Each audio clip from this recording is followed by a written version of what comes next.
Thaneer, a water festival conducted by the Watershed Museum. I informed the International Council of Museums says, museums are perfectly positioned to address and enhance sustainability as they are able to work with communities to raise awareness, support research and knowledge creation to contribute to the well-being of the planet and societies for future generations. When I joined Watershed 3 months ago, the idea to hold a water festival was already on the cards. When we began planning in greater detail, we knew that the ideas presented and the connections made should sustain. It should sustain to help us create what I call water stories for the educational portion of Watershed's activities, as education is a pillar of our activities and our endeavor here at Watershed. It's my great pleasure to also let you know that this is the 25th year of Watershed Museum. From an idea and a passion started by Rainwater, a great deal of hard work, sacrifice and commitment, Watershed stands today as a truly unique institution and one well placed to take the message of sustainability, art and culture and much more to the next generation of museum goers. So at Thaneer, what we've endeavored to do is to truly reflect Watershed because Watershed is very organically multidisciplinary, which is why we wanted our event to also not just be a series of talks or a series of films or anything, but so we have talks in the morning, we have documentaries, specially curated documentary film festivals in the afternoon. We have brought together the creative expressions of 3 artists, 2 from Chennai, Aparajita Nadibalu and Parvati Nair, and G.S. Bhavani from Bangalore, who all worked several years and reflected several years on the idea of water, oceans, life, all those. So we truly hope that all of you remain for the next 2 days with us and come with us on this water journey. Thank you and welcome once more. May I request our esteemed guests to light the to start off. May I request you? Dr. Srinivasan, Dr. Rajan.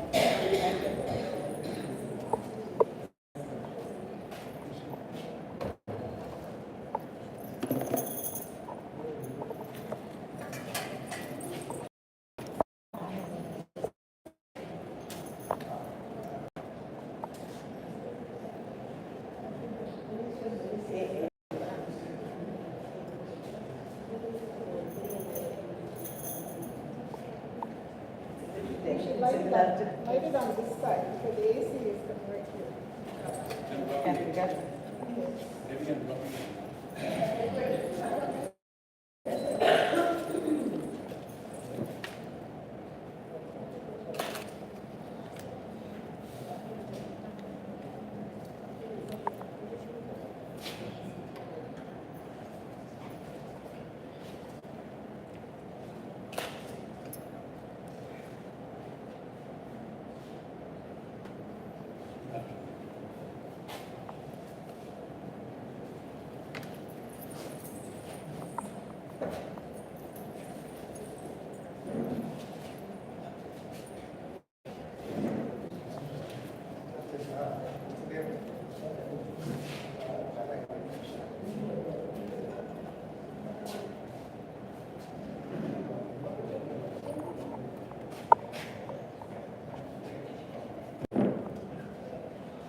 Thank you everyone. One more small rite of passage.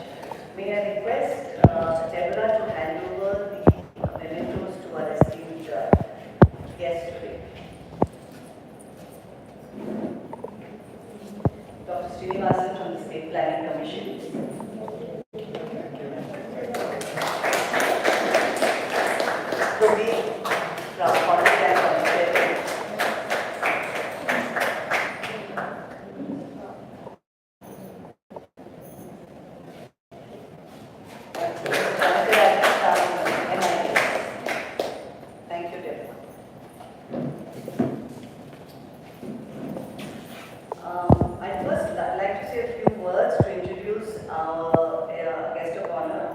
Dr. R. Srinivasan. Dr. R. Srinivasan is a full-time member of the State Planning Commission.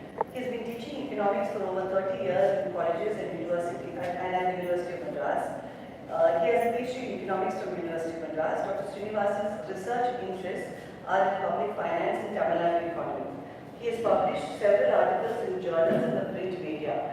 And apart from his, his sort of main role as an economist, Dr. Srinivasan is also very interested in the subject of heritage and conservation. I remember in 2012, when he was in the State Planning Commission, I reached out to Dr. Srinivasan completely as a lay person, with absolutely no organizational support behind me, and requested him to set up a heritage committee, which he did, and we had begun some initial.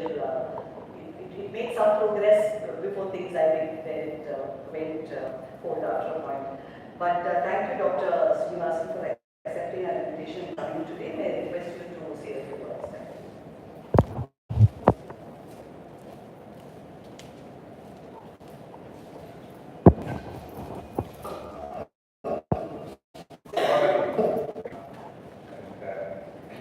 When I received the invitation from Anita, the two-day event being titled as Thaneer, this is interesting to me because unlike water, it makes a very specific reference to drinking water. Whether it could be about drinking water or drinking of water, that was a little bit of a confusion earlier when she mentioned that it was water. But on seeing this invitation, then I understood that it would be more on drinking water. When we consider water in a policy framework, then pricing any natural resource is always very difficult, and economists have not been very successful in pricing resources as such. You would have heard about pricing, for instance, petrol or most of the minerals.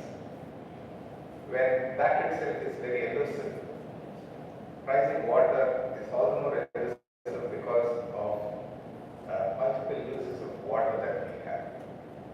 And considering water only for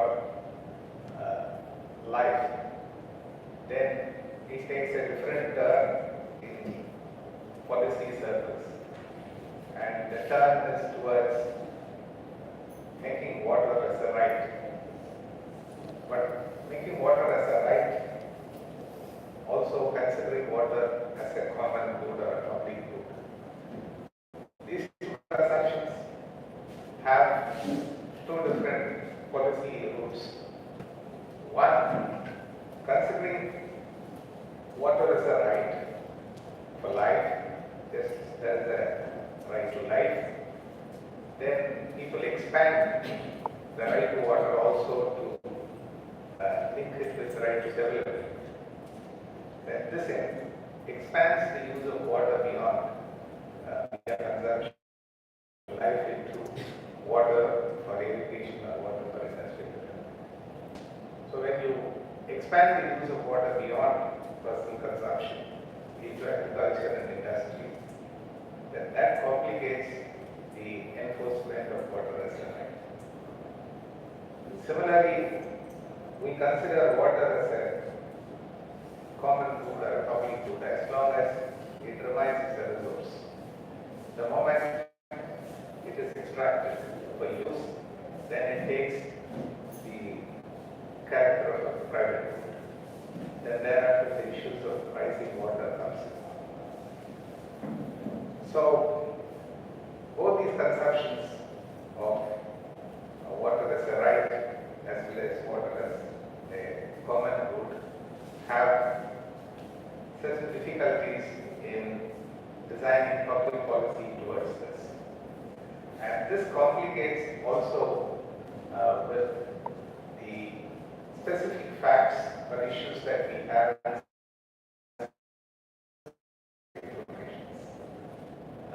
Professor General Raj to tell us how the conservation of water, particularly in water bodies, are equally important as much as we use them. So, conceiving water resource itself as something that we have to conserve and ration its use across different users. Then about exploitation of water in terms of the limits to which we can pollute it, or limits to which we can extract it from the ground or from the surface water.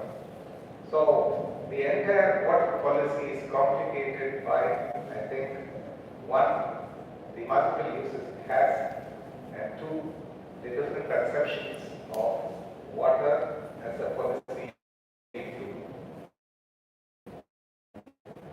Theorization from the disciplines of economics and politics, they are important to conceive public policy as such, but mere theorization would not be enough to address policy issues because certain public policies have to be more specific to address issues in specific locations, and those issues may not be captured by the theorizations that we have. In such situations, then the policy cannot wait till the theorizations happen, and therefore trial and error methods of designing policies and programs also are important. And only such experiments, once again, will have to be theorized. So going back and forth between theory and specific practices or experiments are so important for policymakers to keep watch on. And only events like this throw open to us what sort of different conceptions of water as a resource and also different experiments that have been happening across the country, which are important for us to learn, because I find often when I travel across Tamil Nadu itself, we have so many different experiments that are happening across the state. For any particular problem that you can conceive, there are at least more than 1 dozen solutions in that. So this is the diversity with which we handle the economy and society of Tamil Nadu. And this diversity increases with, if you consider the country as a whole. So all these things are important for us in the planning commission, and that's why we are very keen to work with institutions like Watershed Area. I have learned from Anita that this works on culture, history. We are interested equally in promoting knowledge of culture and history among the students in schools and colleges, where their exposition to issues of culture and history are restricted to textbooks, whereas exposition to issues outside the textbook and in a broader framework of unlimited knowledge and to liberate preconceived notions about history and values that we have. All these things are important, which cannot be achieved just by very restrictive curriculum structure that we have from the boards and the universities. It should be much beyond that. And institutions like the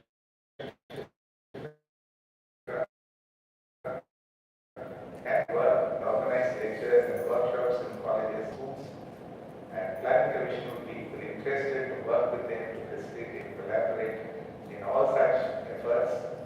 And we feel that our students' knowledge system and discovery of knowledge cannot be restricted only to the classroom. It should happen outside the classroom, mainly in seminars and workshops that institutions like the Watershed should organize. And I wish that we would continuously work henceforth with this institution as well as similar institutions and take their knowledge to the educational institutions that we have around the state. Finally, I thank every one of you for having invited me to this event. I am very happy to be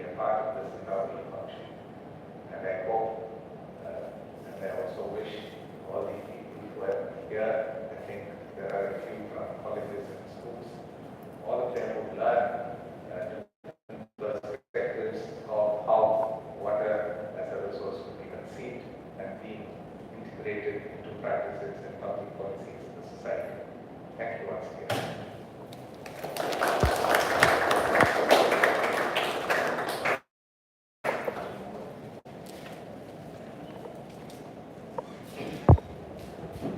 Thank you, Dr. Srinivasan. We certainly are so happy that you've taken note of our role in art and culture. That's again as much as education. That's also a very important part of our activity, part of our founding principles. So we certainly, follow up with you on how we could partner with you for propagating art and culture in schools and colleges.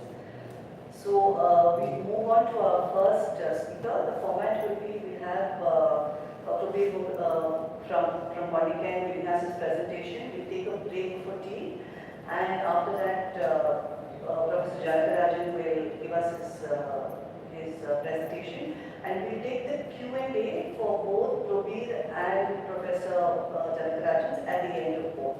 So feel free, all of you have got little notes, feel free to write questions as they occur to you. You can either read it out or you can pass it on to us, and we are happy to read it to you.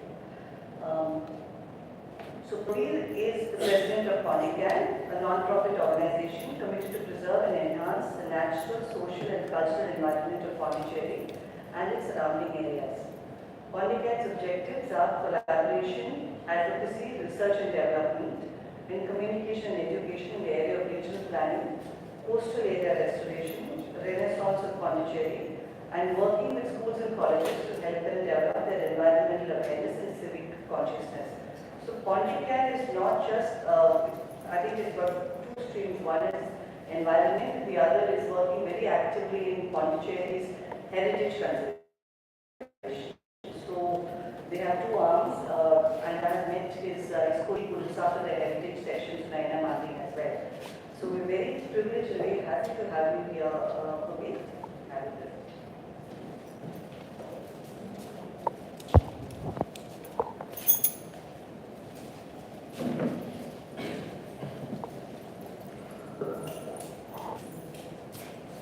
Good morning, everybody.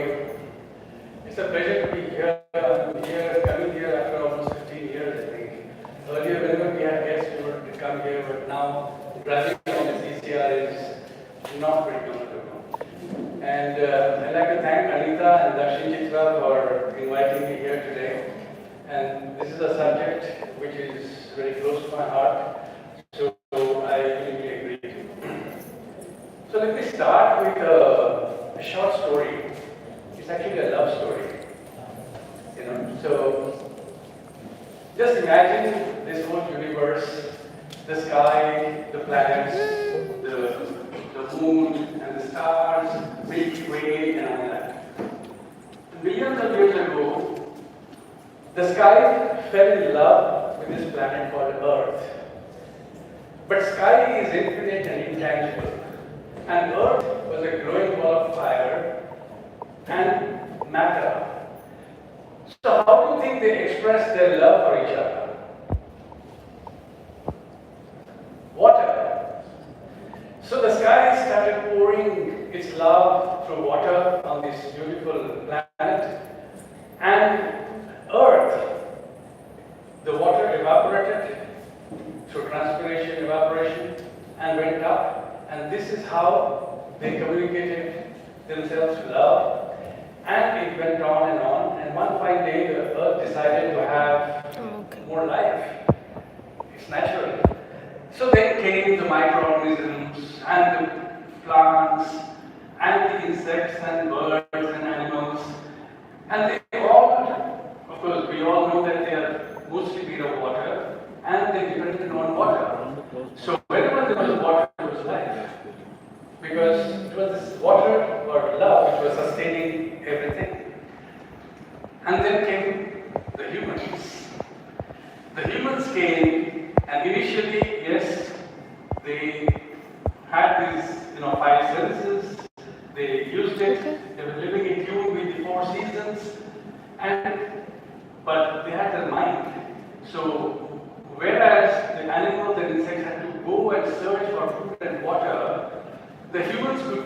water to where they lived and grow food and everything.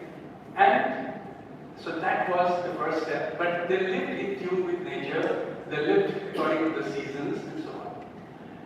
But then development happened, technologies came in, and humans became, they could create everything and they can stay indoors. They can have food and they can have everything, and then they build cars, so even if traveling on the road, they don't have to be exposed to the weather. And this was going on. And it went to the extent that they could bring water to your house. You just open a tap and there is water. So in course of time, they got disconnected with water, with nature, water. But that was lost because you had water in your taps. And we started considering ourselves separate from nature and superior to nature, and everything other beings are there only to serve us. And as a result of that, we are in the situation today. Deforestation, forest fires, ocean pollution, greenhouse gas, and everything, because we have become disconnected with this element of love, which is water. So now the story goes on, as they say. So it is for us, in the last 50, 60 years, we have created the situation. So now it's up to us to see what we should do, because we have disturbed this balance. Today we don't get the rainfall, or we get too much of it, and the whole thing has become a crisis. So in Pondican and AGG and All for Water for All, Pondican is an organization. AGG is Alliance for Good Governance, is a collective of many NGOs, and All for Water for All is a much larger collective. Whoever wants to work on water can join in, people, organizations, and so on. So our philosophy and what we do is what I'm going to present to you, to restore that balance and harmony. Two key elements here are collaboration and integration. Collaboration is about enrolling everybody. It's the government, experts, civil society, everybody has to be involved. Otherwise, you cannot handle this crisis. And integration is, we cannot work on any specific thing. You cannot just keep studying and doing research. We cannot just keep making policies. It has to be all integrated, and we need to work together. And we need to work in terms of policies, in terms of building this collaboration so that people can work together. We need to do planning, we need to have a proper implementation, monitoring. All these things have to go together. And also, how do we take it to the next level where we involve students in this whole initiative. And we need to work at various levels. We need to work at a macro level, because we could be saving a pond, but by the time you save the pond, hundreds of ponds have disappeared. So we need to work at a macro level as well as a micro level. So I will start with this. All problems of existence are essentially problems of harmony, and this is what I was talking about, this disconnect. The disconnect within ourselves, we have certain values, but our lifestyle and what we practice is very different. Disconnect with the people around us. We actually don't even know who are our neighbors. And the total disconnect with the environment, because we are very comfortable in our houses and our workplace, and we are not connected with the external environment at all, except when we go for holidays, of course. Now, this is what we have done to our water. You come to Pondicherry, I can show you all the ponds and tanks and channels. This is the kind of respect we have, and we can keep blaming the government, but it is the civil society and people like us who are creating this kind of a situation. Now, since we have water from the taps, there will be a pond nearby on which we depended, but now we dump our garbage and we let our sewage into the pond, and this is the kind of situation. Okay, there is a right to life and we have all the rights, and we know that we are made mostly of water, and everything that we do, whatever we eat or whatever we use, need water. But this is what we have done to our water. Like Hubert Reeves said, man is the most insane of species. He worships an invisible God and destroys a visible nature, unaware that this nature that he destroys is the God he is worshipping. So to talk about the macro level, initially we were working at smaller pockets, then we got this concept that we have to work at a larger level. And as you know, Pondicherry is not contiguous. There are 14 pockets. Just the town of Pondicherry has 14 pockets. And in between you have the districts of Villupuram on the north and Kannur on the south. Even the water bodies, if you see the Usteri Lake and Babur Lake, half of it is in Tamil Nadu, half of it is in Pondicherry. So how do you manage a situation when it is so disconnected? So we came up with this concept of bioregional planning way back in 2008, and we said that we have to look beyond the political boundaries, look into the natural infrastructure, and take the watershed area as the defining boundaries of the region. So the two objectives were, one is to build a collaboration of all the stakeholders to see what is the direction for development. You know, we are pulling because somebody wants development this way, somebody wants the other way. So we need to come together and work on it and to address these region-wide environmental and social issues. And we found, we did a whole study on that, and it takes into account the natural infrastructure. It meets, because it's a consultation process, so you meet the aspirations of the people, and you create a rural-urban continuum, because the cities, we need food, we need water, we need energy, but we don't produce it in the cities and towns. We exploit it from the surrounding areas, and as the cities grow, the pressure is on the surrounding areas, and those become urbanized, and it just keeps going. And how can we design long-term sustainable solutions? So we look at bioregional planning as 3 layers. Like you have a building, you have a foundation, you have a structure, and you have a superstructure. And whatever we do is going to have an impact on the environment. So how can we collectively draw a vision document and see what are the impacts? So in this spatial scenario, we have the foundation, which is everything which is naturally there, which was there even before man came in. So the flora, fauna, minerals, and so on. And how to connect it with our land use planning. The second is the structure, which is the human settlements, both urban, rural, and the two aspects of water, drainage, sewage, etc. on one hand, and health, education, social requirements on the other. How do we integrate this? And then we have the superstructure, which is economic, which is primary, secondary, and tertiary, as well as non-economic, which is cultural, social, and recreational, and so on.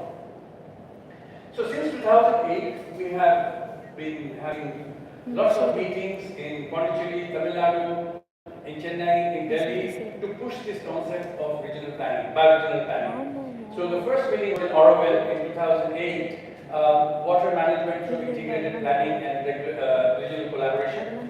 And then we had a whole lot of meetings, and finally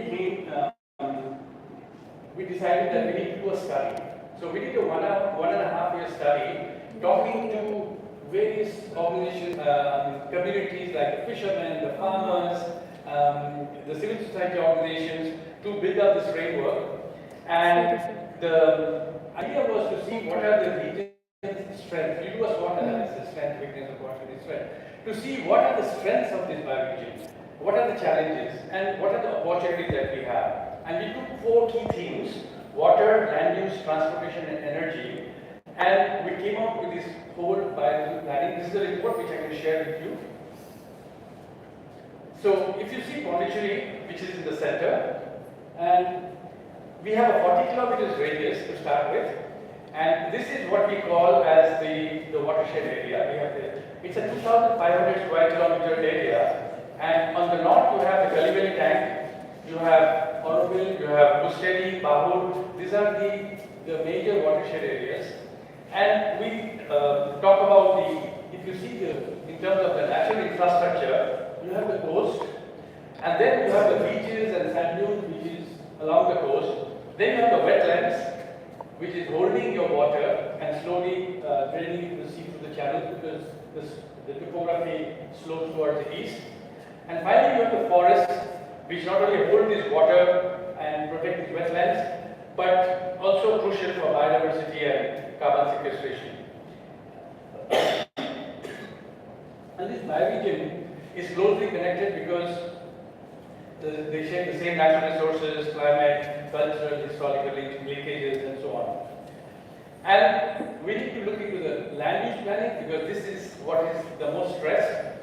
So it is the most valuable and scarce natural resource today. And it shows the manifestation of the human aspiration in terms of our consumption and our activities. And how do we optimally utilize this land? And the main thing is how can we ensure a good quality of life for everybody? This is a transportation thing that we have worked on. Essentially, you work on this, it's called a 5-finger formula, it was used for the So, since you need to have these spaces for green or blue spaces, so you have this, so that you have these transport corridors, which are basically the backbone of our economy. And you build this transport system, so you have all your infrastructure around these, and you leave these open. And interestingly, after we had done all this, we found that the route for the migratory birds comes to Kaliveli Tank, and it goes round exactly to Usteri, Bahur, along this, and comes to Peramali. So we were actually kind of synced with the route of the migratory birds system. So this was one of the meetings we had. So we had, so we always get government on board because, as I told you, we need to enroll all agencies. So some of the quotations that we have captured. So each area, we have this 7 sub-regions, and each area made a presentation of what are the strengths and what are the challenges it faces. And we also had discussion on thematic topics like how to build an institutional framework, how to coordinate action, and how to gather information and share this information.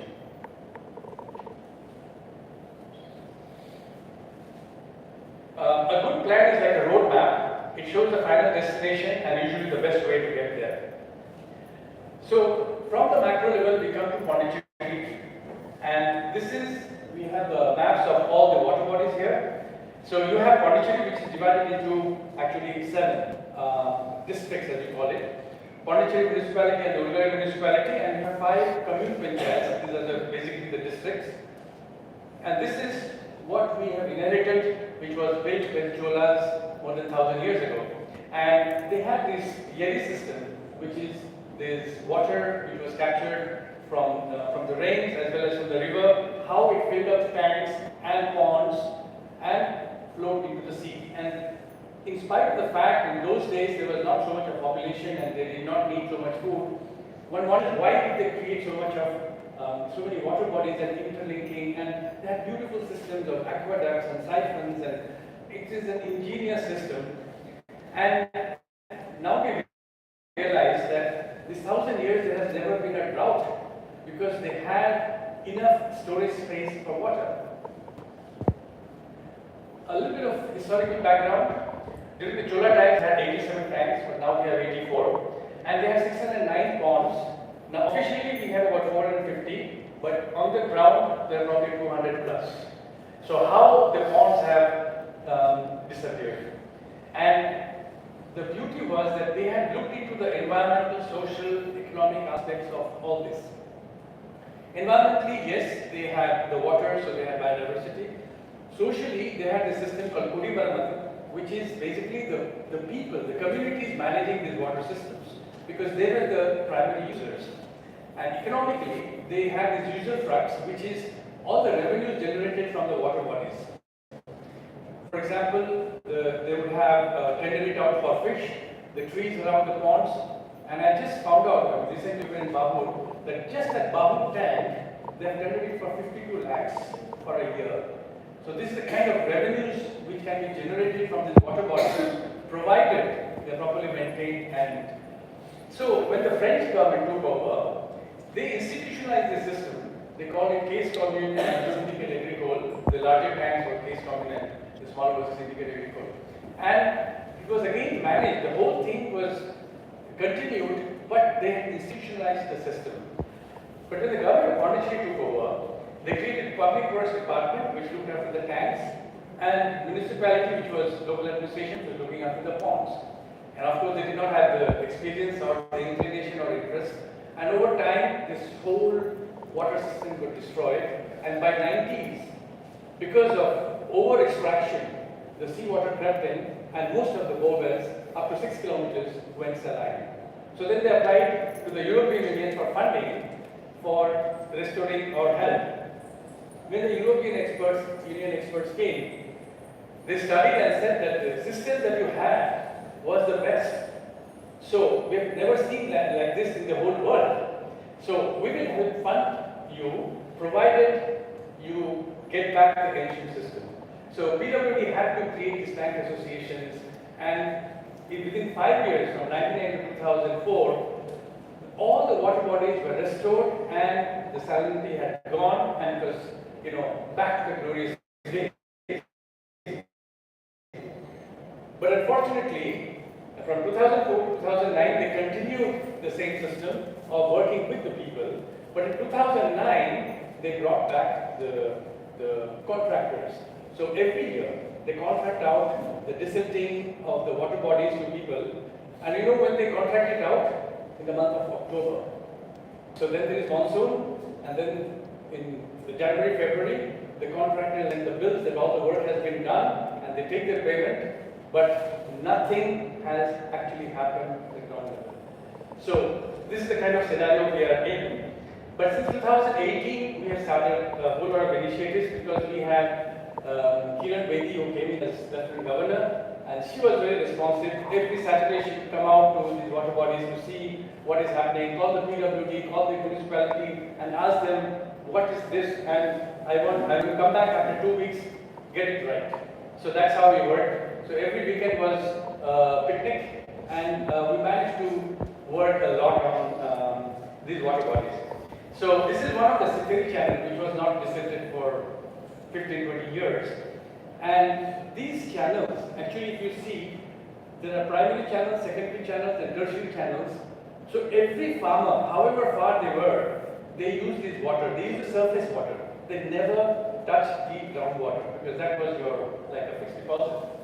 But because the surface water was destroyed, every farmer had to resort to drilling bore wells. And that's why we have 8,000 plus bore wells in Watershed. So after so many years, the water started flowing in the Sitiri channel, which comes from the Sitiri Anikat, the Purnai river, and this water comes to the Manapat tank and then through Burode channel to the sea. And on the way, it fills up 15 tanks and about 27 ponds. So all the water bodies started getting filled up because the Sitiri channel was open. And interestingly, we saw there was a farmer who had shifted his pump onto the channel and taking water from there. So we stopped and asked him, why are you doing this? He said, this is in Babur, which is the rice bowl of Pondicherry. 650 feet deep, the water there has become saline. So they prefer to use the channel water for the irrigation. Then we started on rejuvenation of ponds. One fine day the collector calls me and says that, will you take up a challenge? And I said, tell me the challenge. He said, first you tell yes, and then I'll tell you the challenge. So I said, okay, yes. So then he takes me to this side, the first picture on the left, top, and he says this is a pond and you have to rejuvenate this pond. So the people around said that no, there was never a pond for the last 30, 40 years, it is being used as a dump site.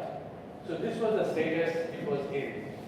And of course the government of Pondicherry does not have funds. So they not only expect us to do the work, but pay for it as well. So we mobilize funds through Rotary, through various organizations, through public contributions, and we slowly restored the pond, and now it is a 50 lakh liter pond with a beautiful pathway all around it, and this is the situation now.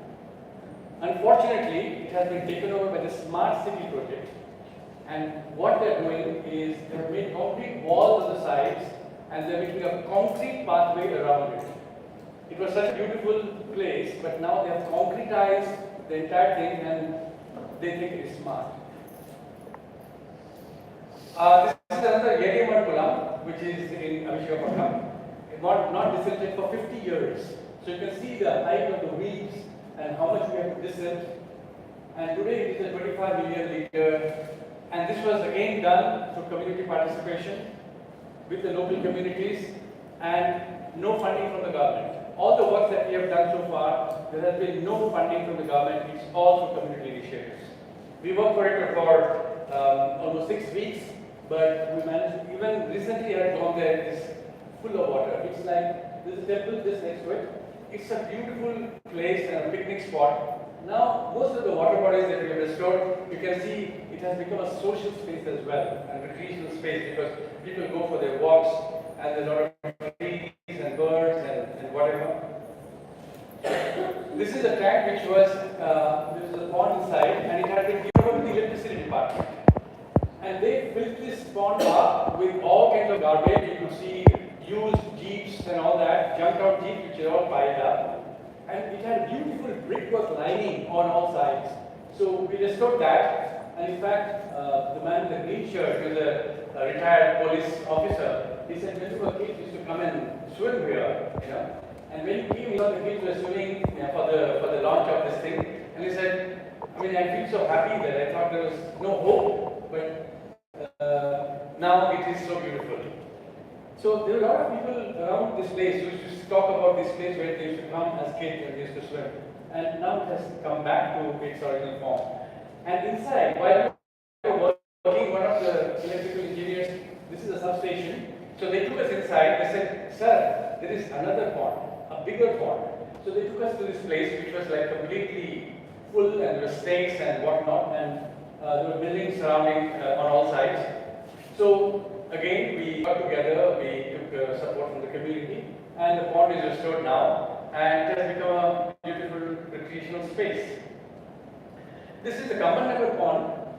The government had actually on the left top, you see, they have filled it up to build an overhead tank. So you have a pond which is huge and contains so much. And even to take up the restoration work, there was a big fight. The municipality saying it belongs to PWP. PWP says no, it belongs to municipality. But after a lot of classes, we actually got it restored. And now, the people around it, there are some 9 neighborhood associations. They've all come together and formed one association to look after this pond. And you know, there's a big space on the side. So all the celebrations at home, they actually do it here, because they have a space now, a big space for doing the celebration. And now they're very united every first Sunday of the month. So the first condition we said was, you have to form an association and you have to have regular meetings. And so now they meet regularly and they take care of the place. So the first meeting itself, somebody said, I'll sponsor the CCTV camera, somebody said, I'm going to do this.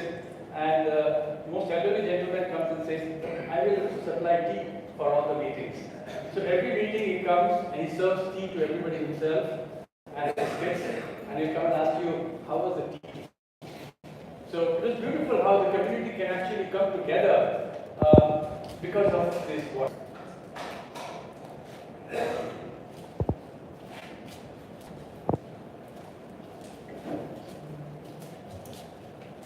This is another place in Suryankulam. This belongs to the education department. And the secretary, Albarasu, he asked us, can you do something? This is a low-lying area. And it is always inundated, and especially during the rains, the whole place gets flooded. Can you do something about it? So we went and studied the place and saw there were 3 neighborhoods, and the sewage lines were connected, but the water line, the rainwater, was connected to this area. So of course it's full of water. And this was again infested with snakes. This is in the heart of the town, opposite the Annamalai Hotel. And this was infested with snakes and all that. And this had become a den for drinking and drugs and whatever. So we said that, okay, we studied the place, talked to the communities, and then we said, why don't, they wanted to fill it up, and the Public Works Department quoted 78 lakhs to just fill it up. So we said, if you fill it up, it's going to be even more inundated. So why don't we make a community rainwater harvesting structure, because the water is anyway coming to it. So we created this beautiful pond, And so the secretary asked us how much will it cost. So we asked the JCB guys and they said 3 lakhs. So he says, I can't believe this. The PW wanted 17 lakhs and you're asking for 3 lakhs. He immediately gave 3 lakhs and said that, can you get it done? So we got it done. And now the pathway is almost 1 kilometer. So the neighboring people, and we have kept space on both the ends for playground for the children. So now they are happy because they don't have to go miles away to play. They have play space right next to the doorstep. And people can see people going for walks in the mornings and evenings and so. And this is the 85th tank. As I told you, we have already 84 tanks. This was a tank which was created by the community. This is in the tail end, right near the ocean, the sea. So the people, they actually decided that if they can make this into a tank, this will stop the saltwater intrusion because on the coast we need to have these water bodies which stop the pressure from the sea. So this is about 20 acres of land. And the community, there were people inside the area, through peer pressure, not even going through court cases, they removed this housing and they created this, emptied this place. So last year, this whole place was revived and it is the 85th tank. So after the Cholas, this is the first time a new pond was or a tank was being built in Pondicherry. So a lot of discussions, site visits, consultations. And so as I was telling, it is not only action on the ground, but you need to work on policies. So since Anvarush was there, and there was a policy, it's called the Water Policy of Pondicherry 2016, where they have all the right elements, like information systems, water resource planning, institutional mechanisms. They talk about everything, but they were not implementing this policy. So we spoke to Anvarush. He was the development commissioner and the secretary of agriculture and chairman of groundwater authority. So we convened a meeting calling all these government departments, and we have made out a plan as to how we can go about, how we can revive the community engagement in restoring water bodies and so on. And the other important meeting we had was about information system, because there is a pond, but it's not mapped, it's not demarcated, and nobody knows what is the extent. So what is happening today is there's a lot of encroachments happening. So if we can demarcate and put a boundary, then there is a possibility of stopping it. So one is information is scattered. Each department has their own information and they don't share. And it is not updated regularly. And finally, the public does not have access to this information. So we make them agree that this information will be made public. Now coming to the events, as I was saying, we need to work on multiple levels. So this is the Water Festival, which we conducted in 2021. And the slogan was Stewardship of Water and Biodiversity. Started on 2nd February, World Wetlands Day, and went on for 50 days until 23rd of March, which is World Water Day. So the idea was that we had bountiful rains. So how can we celebrate this? We need to celebrate. So we involved the schools and the local communities in trying to see how we can enroll people in this kind of initiative. So this was the school where we had the rejuvenated pond SRS school. So we had a function there, and it was launched by the education director and the local LLA. So there are two parts. One is the OSOP, which is One School, One Pond project, which I'm going to talk about, and the other is the Neerkuda. This is the water pledge that we had written. So before every event, we take this pledge and share it with you, so you can use it if you want. The One School, One Pond project was, every school or college, you have a physics lab, you have a chemistry lab, but do we have an environmental lab? How do we expect the students to connect with the environment if you don't have an environmental lab? So if each school can adopt a pond, that becomes an environmental lab. So there they learn about water, they learn about biodiversity, and the important thing is that they learn about a social need, a community need, which is water. It's a human need, in fact. And the other interesting thing is that you can integrate all subjects. Like connection between these different subjects. But whereas when you take this one school, my pond, you learn the history of the pond, you know. We have history in our 40, 50, 70 years of existence. And imagine this pond, what kind of history it has. And it is still known to some of the village elders. So can we collect this history? The geography in terms of the areas, the topography, how the water is coming in and going out, the water cycle, and the elder students can even learn GIS mapping and things like that. So in terms of maths, areas and volumes and all that, learning about insects and birds, even art and culture around this pond. So it is an experiential learning, and also it will help the community in meeting its water needs. So the school will work along with the local community in looking after the pond. So in this OSOP, the Neerkudam,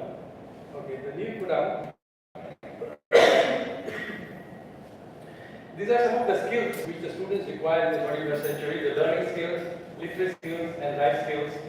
So through these my school, my pond, actually all these skills can be developed, interpersonal skills, to developing self-confidence, to be goal-driven, and so on.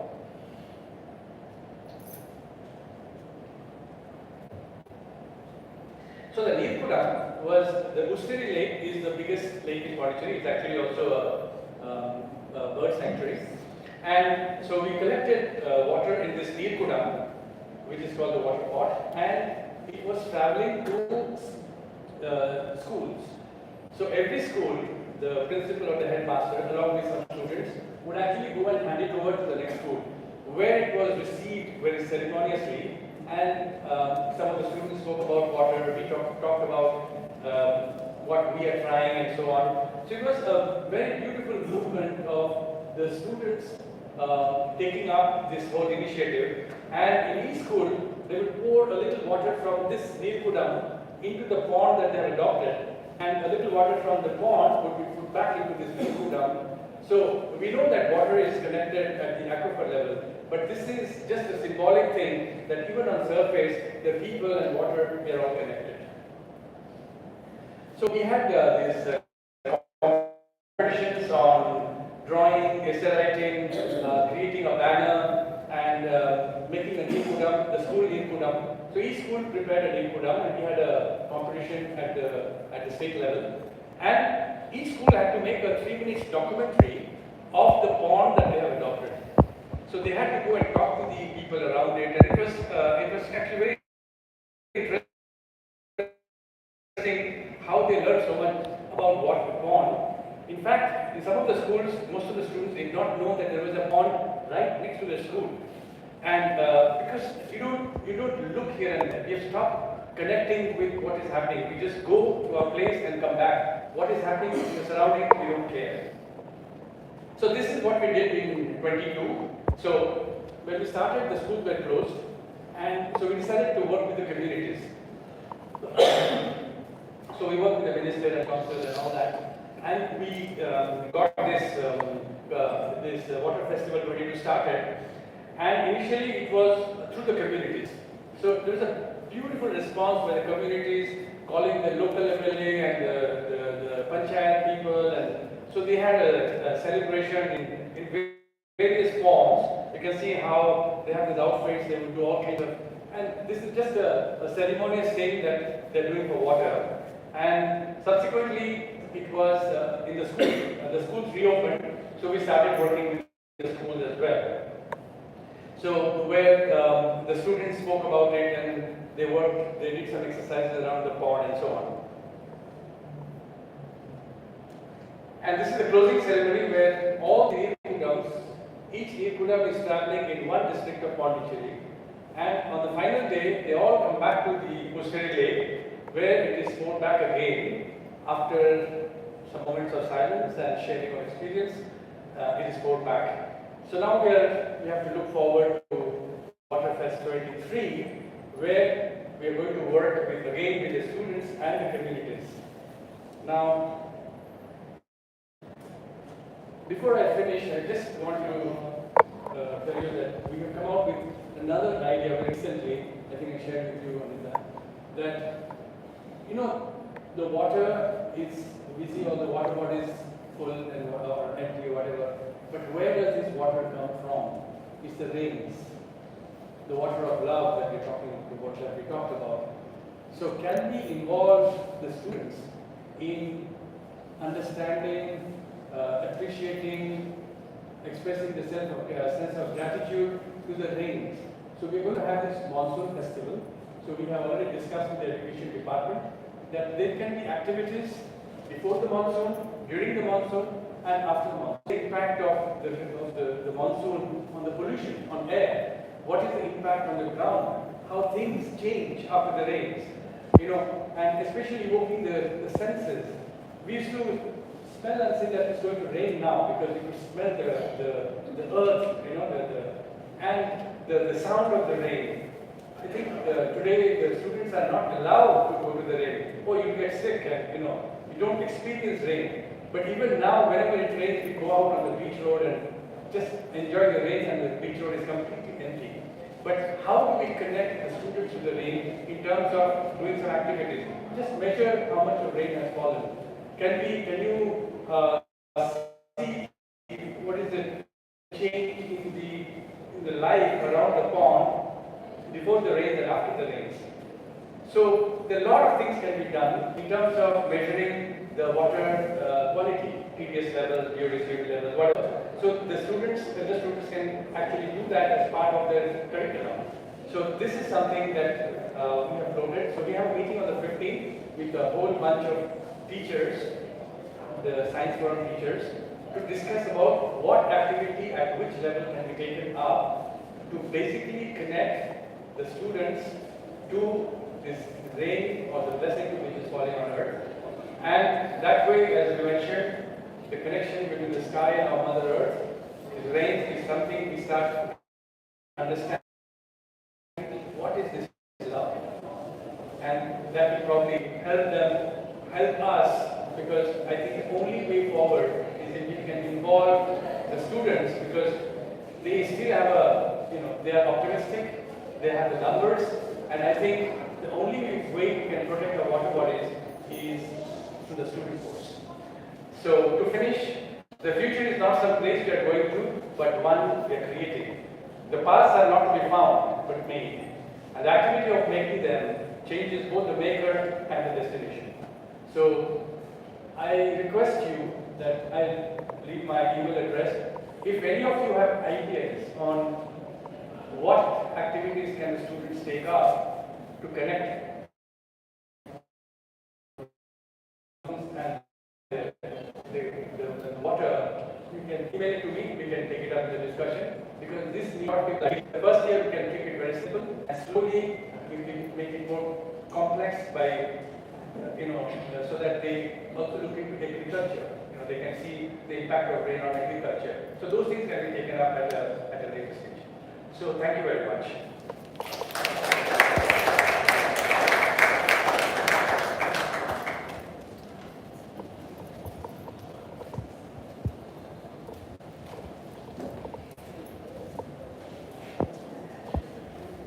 Thank you, Rohit. That is truly inspiring, and for a museum like Watershed Area, which has thousands of children coming in every day, lots of ideas, and we certainly like to work with you on a long-term basis. But as Rohit was talking, I was thinking that Watershed Area itself has so many water bodies. We walk past it, but how much do we actually register? How much? So the ideas have come as to how we utilize the very far-sighted planning of how Watershed Area was designed with ponds and water bodies. Some have water all the time, some are dry, but really it tells us the water story within our, what I call a very unique nature culture museum. So really a lot of it, we have the assets here at Watershed Area to have a wonderful. I know we're supposed to break for tea, but may I request Debbie to say a few words, because she's really also worked on how Watershed Area was designed as a nature culture museum from the very beginning. So a few words from you, Debbie.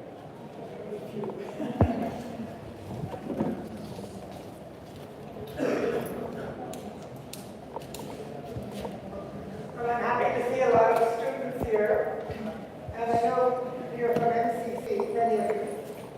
So I hope you'll go, you have a huge property, and I hope you'll go around and do what Mr. Vandermeer said. Explore your area, explore how the area gets water, explore the insects and the fauna, and all that's there, because you have a whole environment system right there at your college. Most colleges don't have that. So I think that that would be a great start. And I know that this renovation of ponds, bringing them back to where they were, is slowly catching on. I know my own sister-in-law who runs a school in Salem, she with the community and the students from the schools have brought back 3 ponds, and now the communities keep asking her, can't you help us with our pond, can you help us with that pond? Even in Chetnad, where we're from, we have brought back our dried up pond, which is the only water source for the entire community. And it's all done with community help. It cannot be done just by individuals. When I was hunting for houses, as our speaker said,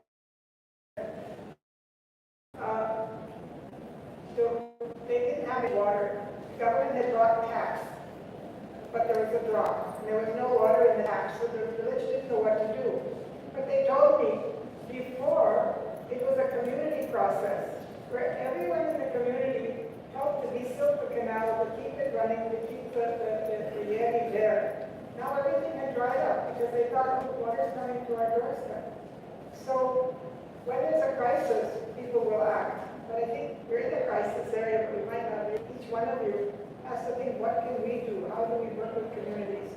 And you have so many experts to help you. If you have questions, I'm sure you can write to him at Pondican, and you'll have your information. Of course, I've always thought that culture is a reflection of the environment. The environment, again, is a reflection of culture. When you study the history, and even just putting up these houses, none of the village houses have a foundation of more than 1 foot. It has to be 1 block around, that's all. And even before they dug in with that 1 block in, they prayed to Mother Earth. Because they felt they were violating Mother Earth by building a house, by going into the ground. When they took a tree, when they wanted trees to build their house, they knew that they could not take a tree from a riverbank. That was forbidden. They knew that there were only certain times a year that they could cut trees. And they knew which were the female trees and which were the male trees. And they always said prayers and did a ritual by the trees that they were cutting down, because they knew they were harming so many habitats. They were harming the habitats of the insects, of the birds, of the amphibians, the lizards, and whatever spirits were also in that tree. So they were very humble about how they looked at nature. And villagers, I think really until about 1950, 1960, really continued to do that.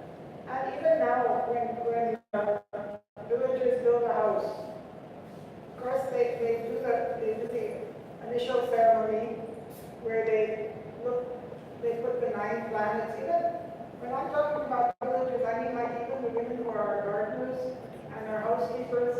When I talk to them, this is a very live culture for them even now. So in the villages, a lot of this is alive. So they'll put the 9 picks down for the planets, and they will pray to the north, south, east, and west, because they want to make sure that the land that they're building their house on is free, and that they've had the blessings of the sky.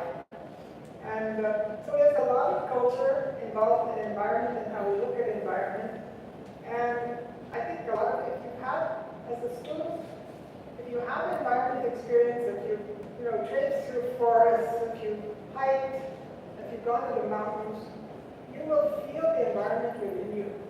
And that should motivate you to be a caretaker. Thank you.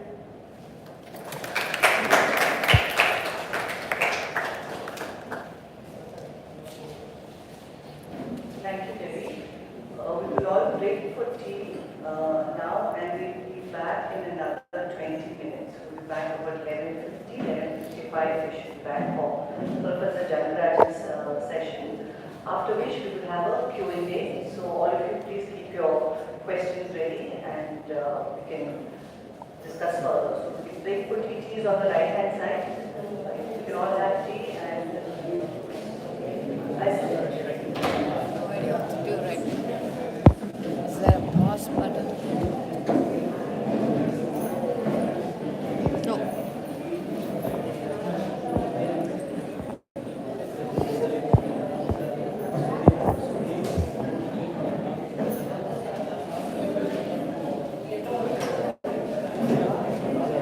Hold the phone and send